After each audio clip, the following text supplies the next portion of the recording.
Good morning ji. I hope सब ठीक ठाक होंगे, तंदुरुस्त होंगे, अपने घरों में सेफ होंगे। तो आज हम बात करेंगे नेटवर्क मार्केटिंग में सफल टीम कैसे बनाएं।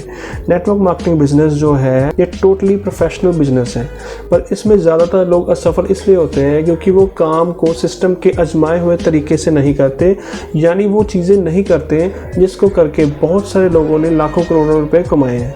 चलिए आइए समझते हैं भाई, जब कोई पर्सन नेटवर्क मार्केटिंग बिजनेस में जुड़ता है तो उसके बाद उसको या उसकी अपलाइन को क्या करना चाहिए अपनी टीम के साथ, ताकि वो जुड़ के ज़्यादा से ज़्यादा सफल हो सके, ज़्यादा से ज़्यादा पैसे कमा सके।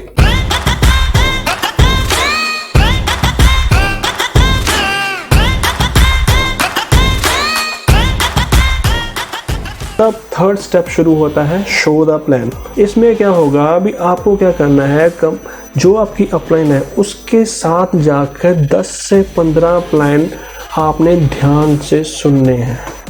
क्योंकि होगा क्या, अपलाइन जब आपको साथ में लेके जाएगी एक ही प्लान को बार बार रिपीट करेगी सेम तरीके से। कई बार होता है क्या, अभी सामने वाले पर्सन के अकॉर्डिंग थोड़ा बहुत पर्सन के अकॉर्डिंग प्लान कर दिया जाता है, बट बेसिक उसका सेम रहता है। तो जब आप 10 से 15 प्लान अपलाइन के साथ सुनेंगे तो आपको प्लान कंपनी का याद हो जाएगा। जब याद हो जाएगा तब क्या करना है, आपने खुद प्लान देना शुरू करना है, बट अपलाइन के साथ, अकेले नहीं। अपलाइन आपके साथ जाए बट प्लान आप खुद करो। इससे आपको बहुत सारे फ़ायदे होंगे। फर्स्ट ऑफ ऑल तो आपकी पब्लिक स्पीकिंग बढ़ेगी। आप जब बातचीत करोगे तो आपको में खुद में कॉन्फिडेंस आएगा। सेकेंडली, सामने वाला पर्सन आपके पहचान वाला है तो वो जब आपकी बात सुनेगा तो उसका कॉन्फिडेंस लेवल और ज़्यादा बढ़ जाएगा। आईडी आने के चांसेस और ज़्यादा बढ़ जाते हैं। जब आपने कम से कम 15 प्लान खुद बोल के अपलाइन के साथ कर दिए, उसके बाद अगले 25 से 30 प्लान जो हैं वो आपने खुद करने हैं अकेले, अपलाइन के साथ नहीं। क्योंकि जब आप 20 से 30 प्लान खुद करोगे तो आप खुद परफेक्ट हो जाओगे, एकदम बढ़िया प्लान करना शुरू हो जाओगे। क्योंकि आपको पता है भी आप अकेले आए हो, आपने खुद प्लान किया है, आपको कॉन्फिडेंस लेवल बहुत ज़्यादा बढ़ जाएगा।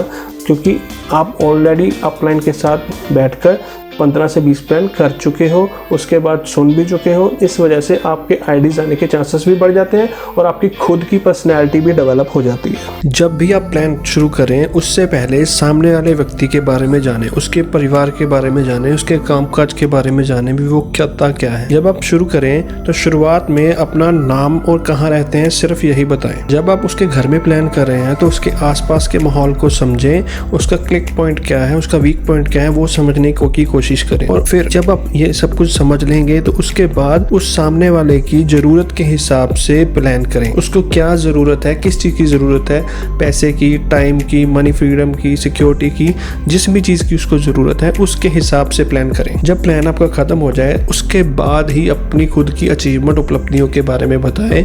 आपने इस बिजनेस से क्या क्या कमाया है, कितने पैसा कमाया है, क्या अचीव किया है, ये सबसे आखिर में ही बताएं। हो सके तो आपके पास अगर आपके अचीवमेंट्स की या आपके सीनियर की अचीवमेंट्स की कुछ तस्वीरें हैं तो वो उसके साथ तब साझा करें, तब उसके साथ शेयर करें। अब कुछ बातें ध्यान रखने वाली हैं, उसके बारे में बात करते हैं। जब भी आप या आपका अपलाइन प्लान कर रहा है तो आप या वो कभी भी मोबाइल का इस्तेमाल ना करें। प्लान करते समय आपका और आपके साथ जो लीडर आया हुआ है उसका पूरा ध्यान प्लान की तरफ ही होना चाहिए। जब आप या आपका लीडर सामने वाले व्यक्ति के सवालों का जवाब दे रहा है तब आपका या आपके लीडर का पूरा ध्यान उन सवाल और उनके जवाबों की तरफ ही होना चाहिए। जब भी कोई लीडर, चाहे आप या आपका सीनियर प्लान कर रहा है तो आप किस तरह बैठते हैं, किस तरह व्यवहार करते हैं उस जगह पे, ये इसका पूरा ध्यान रखें। आपके कपड़े ही आपकी पहचान है।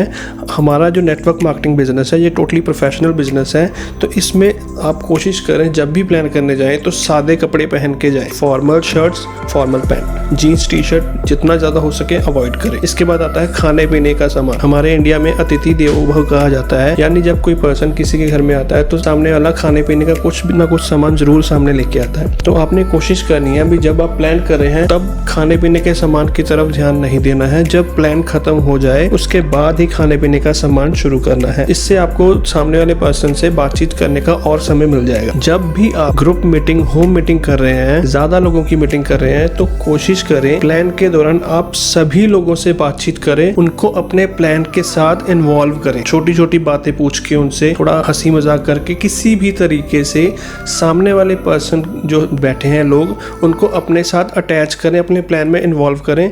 इससे आपकी जो है उनसे कनेक्टिविटी ज़्यादा हो पाएगी, वो आपके प्लान को ज़्यादा बेहतर तरीके से समझ पाएंगे। पर साथ ही साथ आपने अपनी जुबान पे भी कंट्रोल रखना है भी, कहीं आप ज़्यादा मोटिवेशन में आकर कुछ ऐसी बात ना बोल जाए जो बाद में आप ही को नुकसान करे। ऐसी कोई भी बात नहीं बोलनी है जो सामने वाले की भावनाओं को हर्ट करे। कोशिश करनी है कम से कम बोलें, नपातुला बोलें, पर जो चीज़ सही है वही बोलनी है, लॉजिकली करेक्ट। कोई हवा में बात नहीं करनी। किसी भी धर्म या राजनीति के बारे में बातचीत नहीं करनी है। ये याद रखें कि आप वहाँ पर प्लान करने आए हैं, ज्वाइनिंग प्लान करने आए हैं, तो आपने धर्म या राजनीति के बीच में बातचीत नहीं शुरू करनी। आप सिर्फ वहाँ पर आईडी लेने आए हैं। आपका मेन फोकस आपके ज्वाइनिंग प्लान की तरफ होना चाहिए। आज के लिए इतना ही। थैंक यू जी, थैंक यू वेरी मच। अगर आपको वीडियो अच्छा लगा, वीडियो को लाइक करें, वीडियो को शेयर करें।